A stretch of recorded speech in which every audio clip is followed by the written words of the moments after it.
Today I continue the story from where I left off in my previous presentation on Murphree efficiencies. Just a short recap.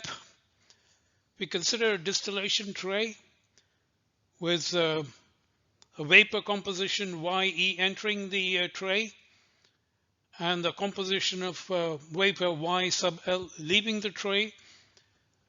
We can define the component Murphree efficiency as the difference in the composition between the vapor leaving the tray and the vapor entering the tray divided by the composition change that can be achieved if the vapor leaving the tray were to be in thermodynamic equilibrium with the liquid leaving the tray. So physically, the Murphree efficiency is the actual accomplished change in vapor composition divided by the potential change in the vapor composition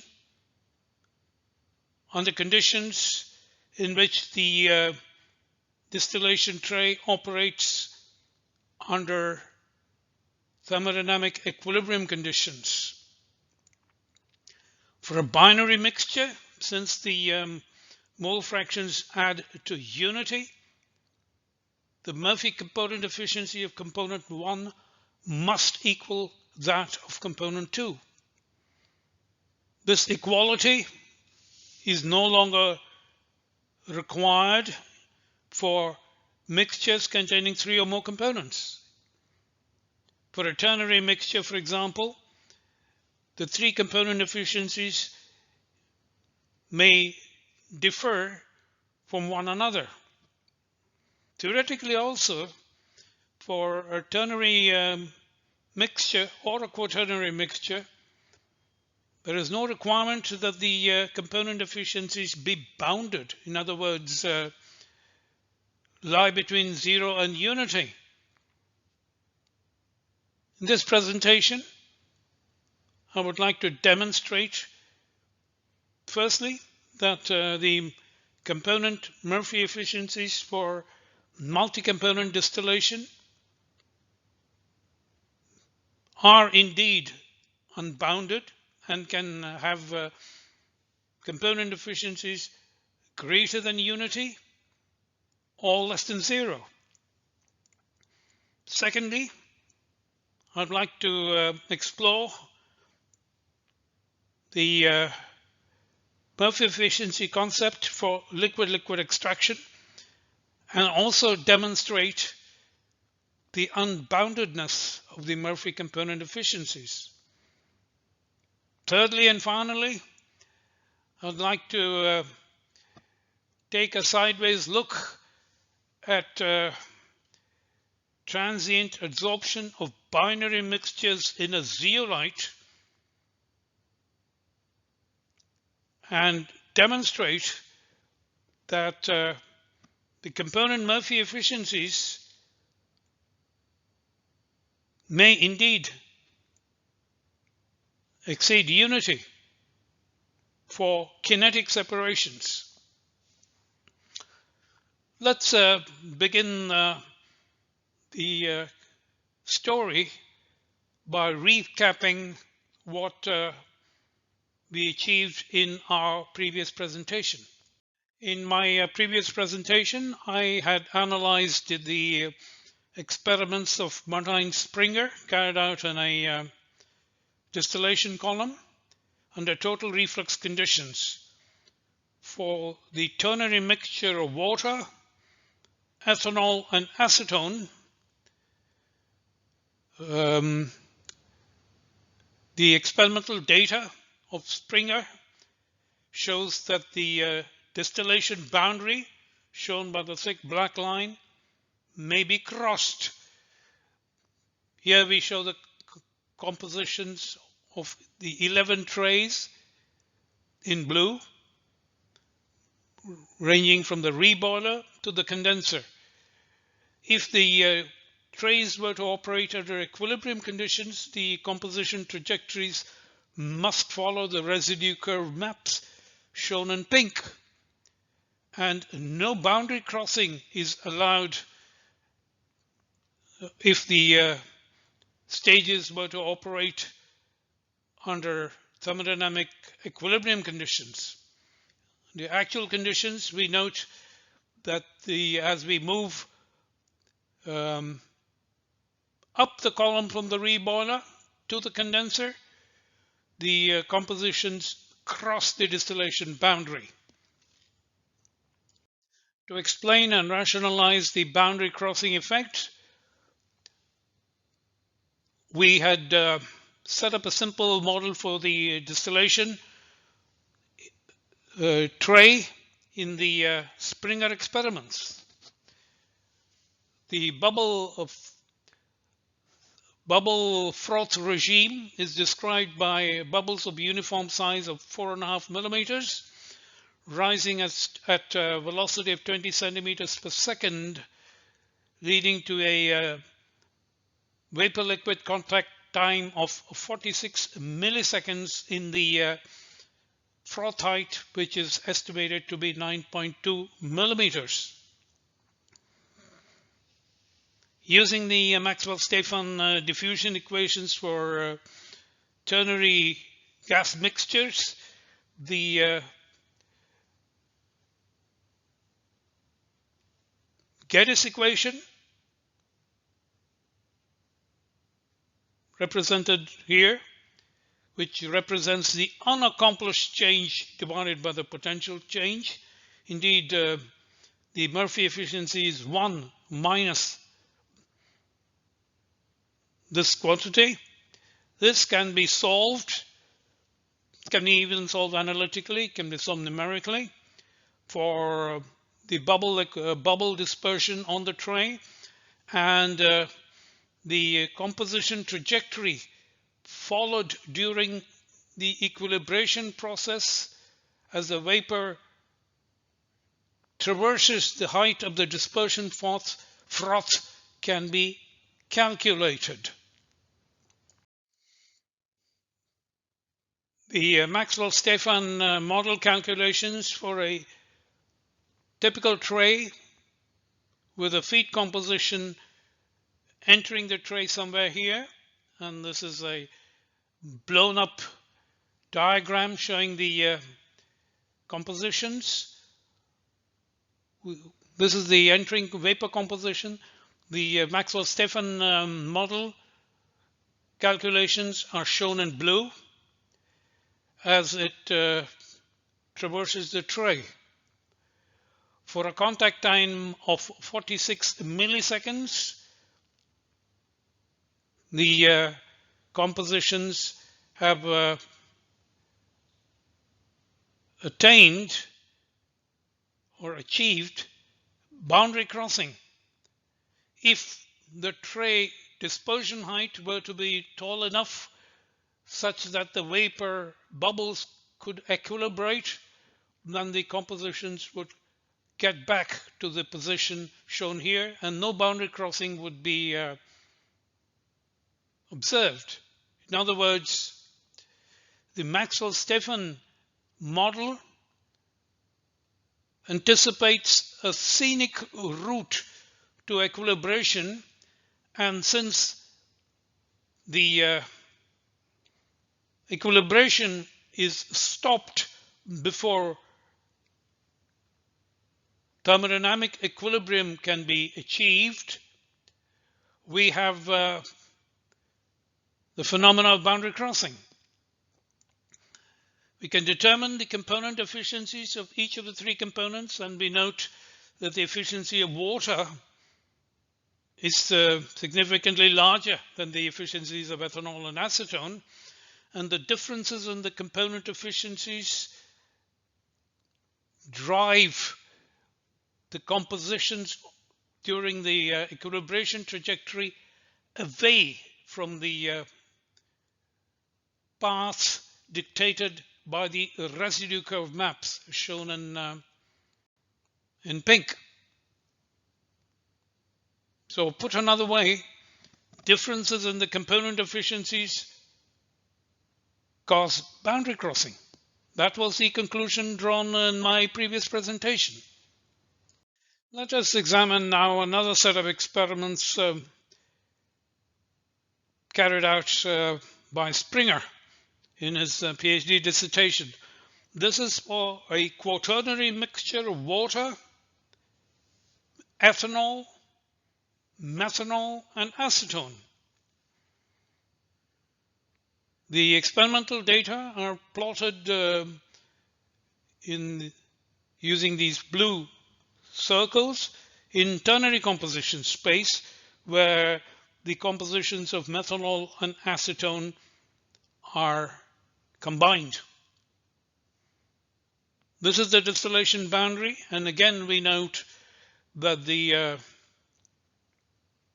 experiments show the phenomena of boundary crossing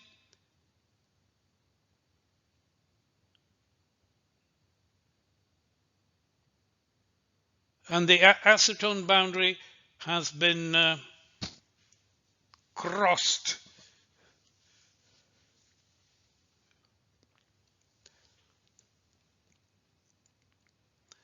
If we take a vapor composition entering the tray somewhere here in one of the stages, and the Geddes model combined with the Maxwell-Stefan diffusion equations, the transient equilibration trajectory followed by the vapor bubbles are shown by the blue lines that indicate boundary crossing phenomena.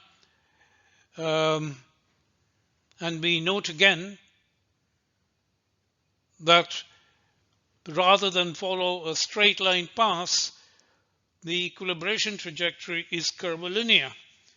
And the component efficiencies are calculated from the simulated trajectories, and the component efficiency for methanol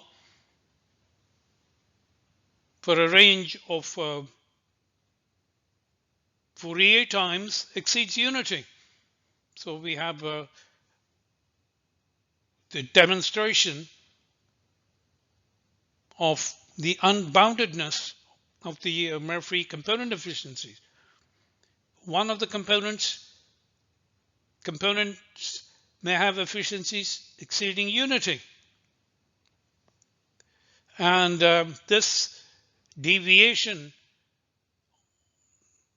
of the component efficiency from unity values contributes to the boundary crossing for this quaternary mixture. Moving on to the ternary mixture water, ethanol, tertiary butanol. This is a system also with a distillation boundary, and these are the calculations using the Maxwell-Stefan Geddes model, starting with a vapor composition entering the tray. The blue line shows the equilibration trajectory as it rises to the through the dispersion froths. And as is to be expected, the equilibration trajectory follows the scenic route to equilibrium and not the straight line path. And the component efficiencies calculated on the basis of the equilibration trajectory are shown here. And particularly noteworthy is that the efficiency of tertiary butanol is negative for a range of contact times. The negative efficiency of tertiary butanol has been experimentally confirmed in this paper published in 1977, carried out in the separations process group of George Standard at the University of Manchester. For interested readers, you may also wish to read this paper on Studies in Distillation, number 5 in Chemical Engineering Science in 1965, that lays out the standard efficiency as a more thermodynamically precise definition of the Murphree component efficiencies. This paper is of historical importance, and we will encounter the name of standard once again further down the road when we discuss liquid-liquid extraction.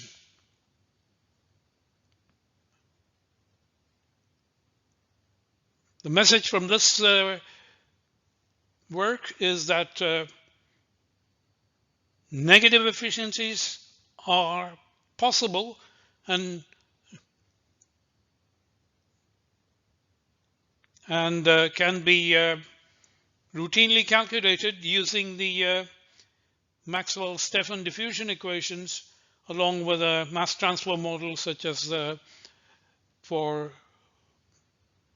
bubble dispersions and the Geddes equilibration trajectory.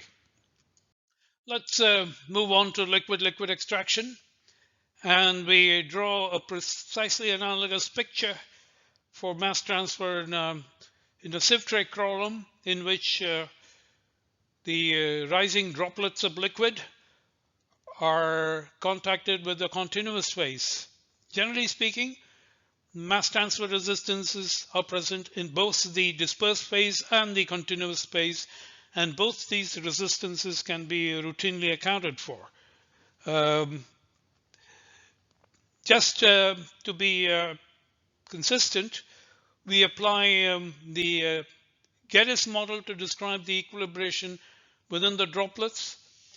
We could use the Kronig-Brink model, but the results would be almost exactly the same, and the same kind of effects are observed, albeit at a different Fourier time. We examine mass transfer in the extraction of a mixture of propyl benzene and tetradecane using the solvent NMP. The feed mixture is a 50-50 mixture of propyl benzene and tetradecane, shown here. This is contacted with the solvent NMP on a sieve tray column. If we join this point with this NMP at this position here, the mixture composition ends up in the two-phase region. This will equilibrate along the tie line, shown by this yellow line, and we examine mass transfer in the raffinate phase as it moves up the column in the form of uniform droplets of liquid. Using the Geddes model for equilibration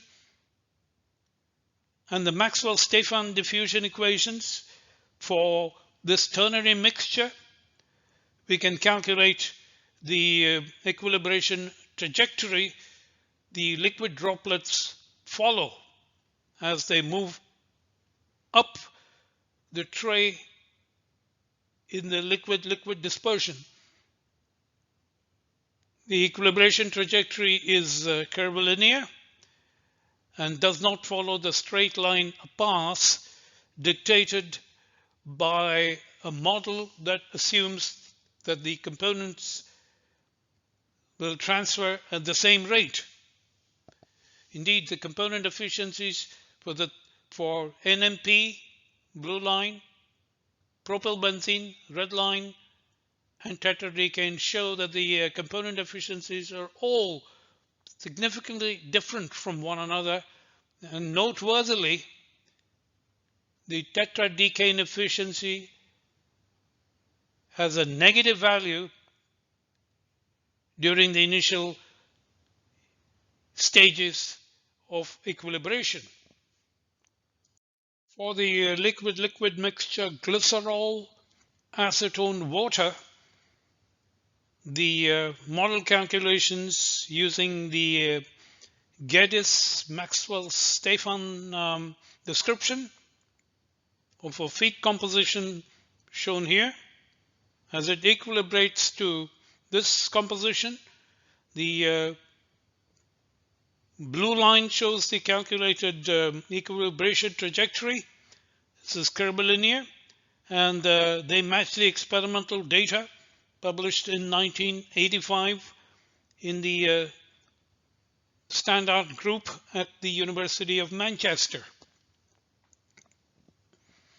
The calculated component efficiencies are plotted here in this diagram as a function of the Fourier number, and we note that the component efficiency of water exceeds unity for a range of contact times, and the component efficiencies of the three species are all unequal.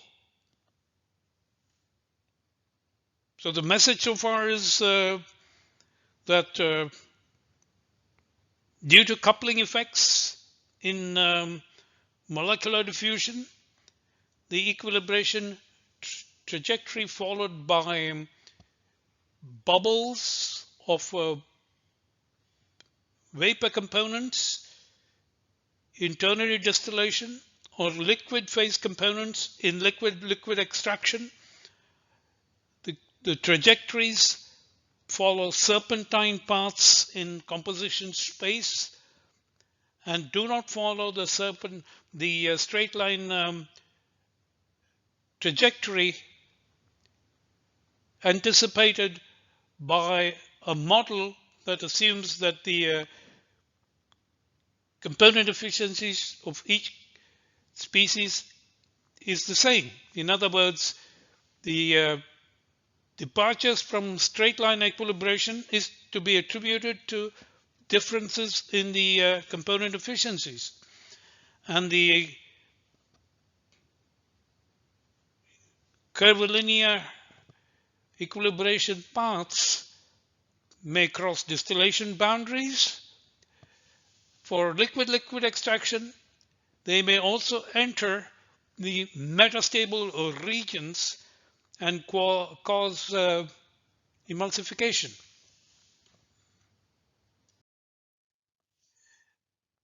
Let's switch gears and move on to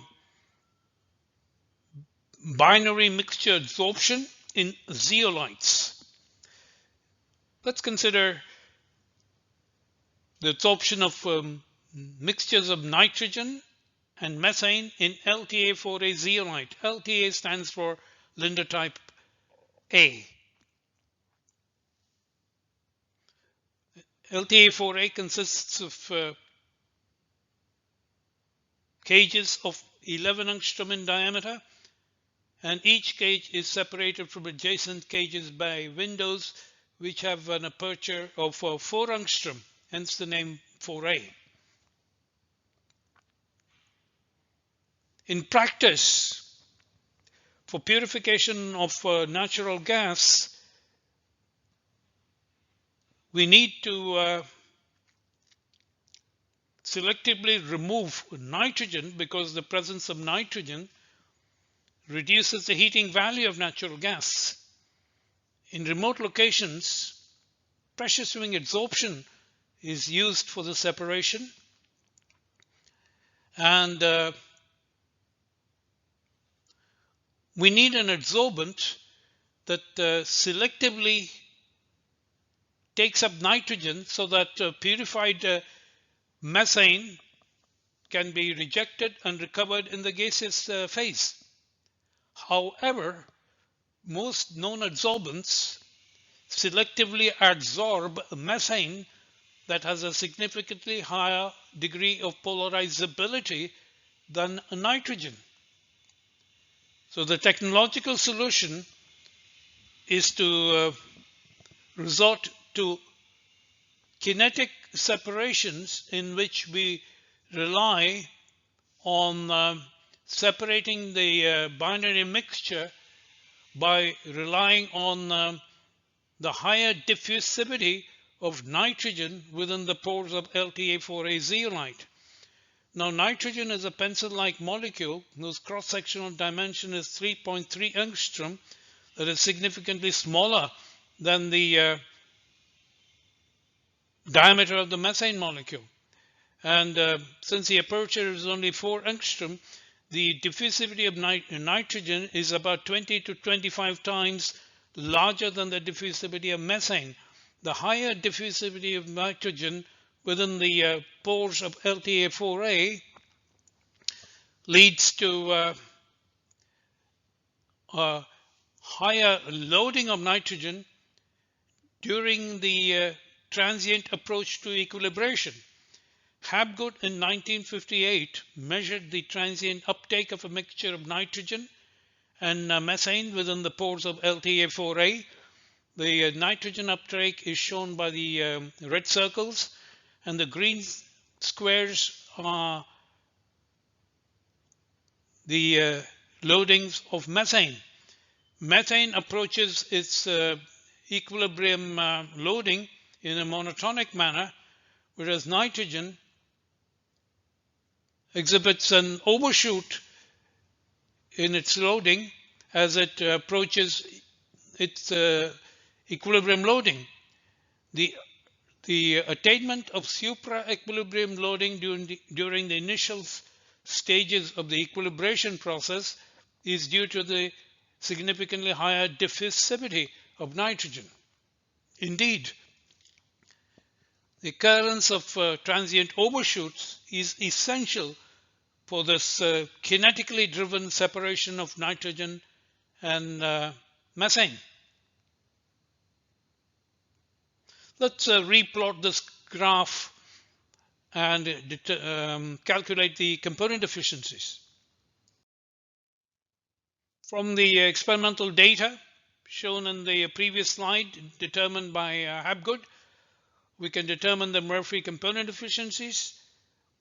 The red circles show the component efficiency for nitrogen, and the green squares show the Murphree component efficiency for methane. We note that the nitrogen component efficiency exceeds unity for a significant range of contact times during the equilibration process. Indeed, the attainment of supra-equilibrium loadings and component efficiencies greater than unity is an essential characteristic of the kinetic separation of nitrogen and methane. The solid lines are the simulations of the transient uptake using the Maxwell-Stefan model, in which the component 3 is treated as the zeolite, which is a pseudospecies. D1 and D2 are the diffusivities of nitrogen and methane within the zeolite. The solution of these of the Maxwell-Stefan equations, along with the model for transient uptake, leads to the continuous solid lines. The details are available in the published literature. See also my presentation on transient overshoots on my YouTube channel. We move on to transient uptake of mixtures of carbon dioxide and ethane in DDR zeolite. DDR zeolite consists of cages that are separated from adjacent cases by windows that have an aperture of 3.7 angstrom in this direction and 4.4 angstrom in this direction. CO2 being a thinner pencil-like molecule, hops between adjacent cages far more quickly than its partner ethane, which is much more severely constrained in the window regions. But ethane has much stronger adsorption strengths in DDR zeolite. So we have a combination of a more mobile molecule that is relatively poorly adsorbed and a tardier molecule that is more strongly adsorbed. This combination leads to the possibility of kinetic separation and the transient uptake of mixtures of carbon dioxide and methane are shown here. The experimental data are shown by the red circles and the green squares for CO2 and ethane respectively. And the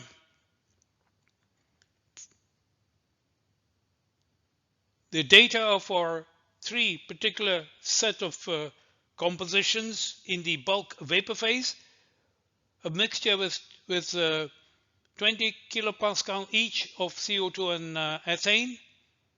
Here we have 40 kilopascal of CO2 in the bulk vapor phase, 20 kilopascal of ethane in the vapor phase. Here we have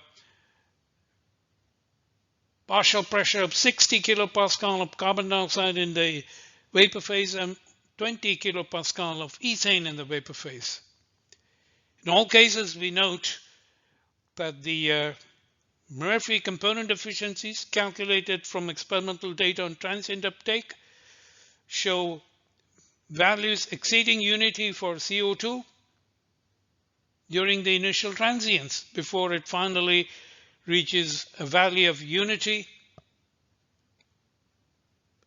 when the system is fully equilibrated. The continuous solid lines are the Maxwell-Stefan model, in which the zeolite is treated as component 3, a pseudo-species in the mixture, and we note that the experimental data is very well reproduced in the Maxwell-Stefan model. Further details are available on my other presentations on the YouTube channel, which you may refer to. There are three takeaways from this presentation. Firstly, Murphree component efficiencies for multi-component mixtures are unbounded. They may have values exceeding unity or lower than 0. We've analyzed multi-component distillation, multi-component extraction, and mixture adsorption in zeolites. In each of the examples we have considered, we have the possibility of uphill transport and component efficiencies exceeding unity. We have compared experimental data with the Maxwell-Stefan model to describe the equilibration trajectory, and in all cases we note that the equilibration process follows a scenic route or a curvilinear path to equilibration. And following this scenic route to the equilibration opens up new vistas, as has been noted by William Wordsworth.